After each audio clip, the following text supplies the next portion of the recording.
Good morning, everyone. I call the committee to order. Without objection, the chair may declare the committee in recess at any time. Before we begin today's hearing, I would like to provide a few important reminders. First, today's open portion is being broadcast live on C-SPAN and streamed on the committee's YouTube channel. This open portion as part of the hearing will be conducted entirely on an unclassified basis. All participants are reminded to refrain from discussing classified or other sensitive information protected from public disclosure. I will adjourn this open session following completion of one round of questions and will then move into a closed session where such questions can be asked. Second, I want to welcome the audience and inform them that while I fully support constitutionally protected rights of speech and protest, this is not the time or the place. Any would-be disruptors in the audience who interfere with the committee's business will not be tolerated. For this event, members will have 5 minutes with the witnesses. I ask each of my colleagues to keep both your questions and complete answers from the witnesses within that allotted 5 minutes. Any last-minute questions or responses that can't be completed in time will be submitted for the record. We do expect to address that when the time comes. Additionally, in the same manner in which the House Permanent Select Committee on Intelligence has conducted itself in recent worldwide threat hearings, I expect that we will continue to act in a bipartisan and respectful manner during today's event.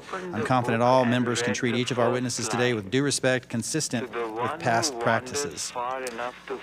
Again, thank you for being here today. The Worldwide Threats hearing provides the American people the opportunity to hear directly from our intelligence community leadership on the threats that face our nation. It's my pleasure to welcome our witnesses to today's hearing. Director of National Intelligence, the Honorable Tulsi Gabbard. Director of Central Intelligence Agency, the Honorable John Ratcliffe. Director of Federal Bureau of Investigation, the Honorable Kash Patel. Acting Director of the National Security Agency, Lieutenant General William J. Hartman. And Director of Defense Intelligence Agency, Lieutenant General James H. Adams III. Thank you all for being here. It's a gross understatement to say that a lot has occurred since we met at this hearing last year. Before I address the issues I had planned, I want to address Iran. Once it was clear that diplomacy would not stop Iran from developing a nuclear weapon, there's only one person in America who has the responsibility and the obligation to act when he believes there is a clear and present danger to our safety. The Commander-in-Chief has that duty, and I commend his decisiveness in this most difficult of decisions. I've been in briefings that the administration provided to all members, to this committee, and to the Gang of Eight. The classified case is clear, even if it can't be fully discussed in the open. The President made a difficult but necessary decision. My Democrat colleagues have made it clear that they don't agree. What we shouldn't disagree on is that the United States has effectively been at war with the Iranian regime for the last 47 years. Death to America is not just a slogan on a T-shirt that you buy at Tehran International Airport. Policy. They are responsible for the deaths of countless Americans. I want to thank the many service members and intelligence officers involved in Operation Epic Fury for their selfless service. For those who have lost loved ones in this fight, please know that you are in our prayers, most sincerely. Your loved ones died in service to the United States of America. We honor them and you for their service. Freedom-loving people everywhere are thankful for this. Here is to both authorize your authorities and resources and oversee their implementation. One of those authorities is FISA 702, which expires in just over a month. The President is seeking an 18-month clean extension to provide more time to assess the implementation of the 56 reform measures included in the last reauthorization. I'm working with the ranking member, House leadership, and Judiciary Chairman Jordan to support that request. We look forward to an update from the panel today on compliance efforts, ERISA implementation, and mission value. Third, last year I made clear my expectation that we would work together to end the weaponization of the intelligence community, improve analytic integrity, and fix our broken counterintelligence enterprise. Many in Congress and across our nation have lost trust in the intelligence community. While we have made progress, there's still much work that remains to be done. I hope to continue working with each of you to do the hard things necessary to protect American citizens while regaining their trust. I also remain committed to tackling the issues that allow hostile foreign powers to operate so effectively against us, including within the United States, specifically foreign intelligence scale and complexity. These threats include cyber penetrations of critical infrastructure, U.S. government systems, and private sector innovators, as well as surveillance near sensitive military installations, intelligence collection against foreign dissidents living in the United States. Like in the Cold War, where conflict often gave way to irregular operations below the level of traditional warfare, today's adversary tactics have made the homeland a contested environment. We must properly resource and reform our nation's counterintelligence enterprise to meet that threat. We must transform our approaches in order to confront adversarial intelligence services at scale, driving back operational activities in the homeland and forcing our adversaries to rethink their risk calculus for operating in the United States. Unfortunately, in recent years, the counterintelligence enterprise lost a significant amount of credibility with the American people due to the actions of those involved in cases like Crossfire Hurricane and Arctic Frost. For our intelligence community to best serve America, the CI community and the larger IC must stay out of domestic policy debates and focus on unrelenting, aggressive mission execution.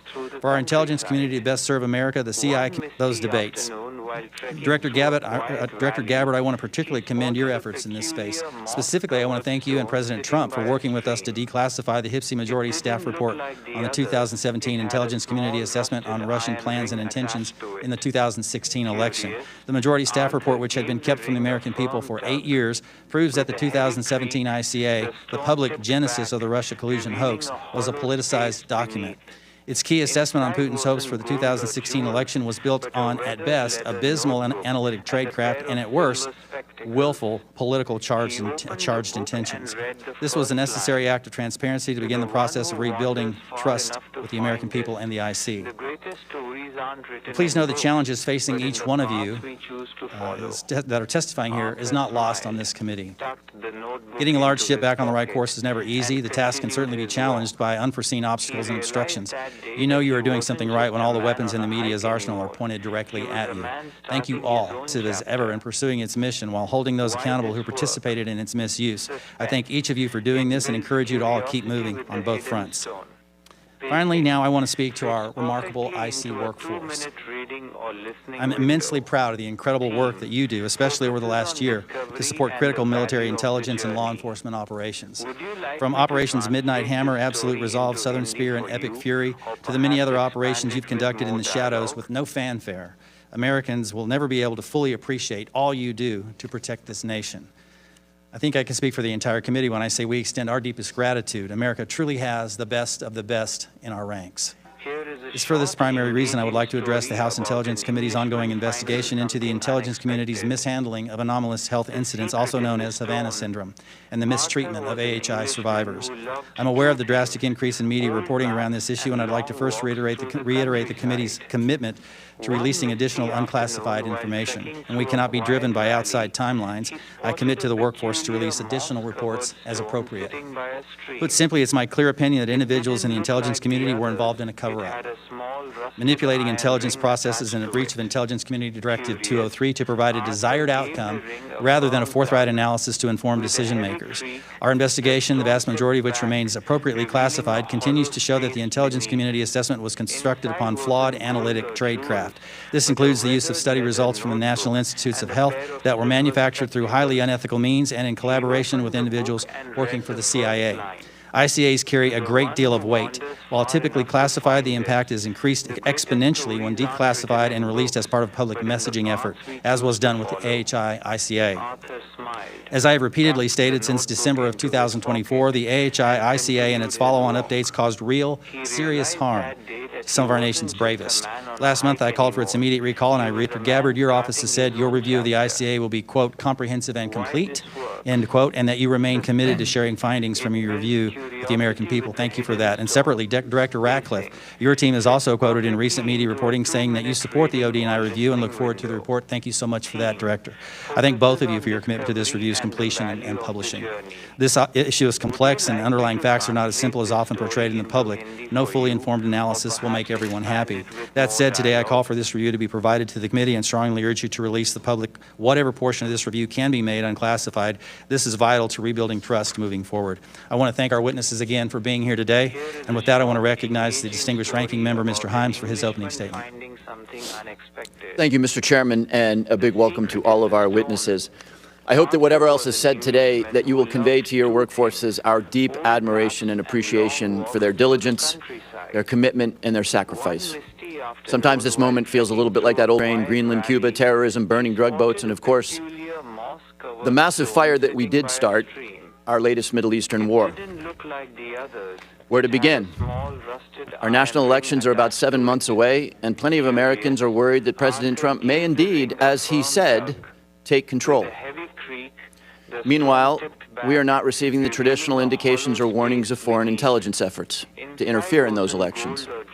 There have been several terrorist attacks in recent weeks, and meanwhile the FBI, our premier counterterrorism agency, has pivoted hard to immigration enforcement. But I can't begin today with anything other than that fire that we did start, Iran. The Constitution, to which every single one of us swears an oath, reserves decisions of war to the representatives of the people. And that's not ink on parchment. There are good reasons for that. First, let's start with why and treasure, on a deeply risky venture, one that the President of the United States and the Director of National Intelligence have spent years telling us is a terrible idea. The President has said that Iran was preparing an imminent attack on the United States. That is not true. As awful as the regime is and always has been, not one of your agencies has produced a single report saying that Iran posed an imminent threat to the United States. The President also claimed that Iran would soon possess a nuclear weapon, perhaps in weeks. That is also not true. It is not supported by a single report from your agencies, and it is certainly belied by the should consider whether our constituents in uniform will live or die. The Congress, not one man, should decide if Americans will spend an additional $30 a week to fill their gas tanks. The Congress, not one man, should consider if it is wise to allow the Russians to sell their oil to India so that they have millions of dollars with which to kill the Ukrainians that we are now begging for help to defend ourselves against Iranian drones. Finally, had the administration chosen to abide by the Constitution, Congress might have considered the answer to General Petraeus's all-important question. Tell me how this ends. When the Iranian Navy is sunk and the missile launchers are destroyed and we have re-obliterated the nuclear infrastructure, do we declare victory and sail away? How do we feel about the development of a nuclear weapon than the last one? Do we do a deal with him? How do we get him to open the Strait of Hormuz? Do we bomb more? And if we sail away and declare victory, are we back there 9 months from now to resink a rebuilt Navy and rebomb rebuilt missile launchers? Is this going to be an every 9-month thing, or is it going to be annual? The very core purpose of the intelligence community is to answer these questions for the President, for us, and for the American people. Right now, as we watch the dignified transfer of lost American patriots at Dover, as we watch gasoline approach $5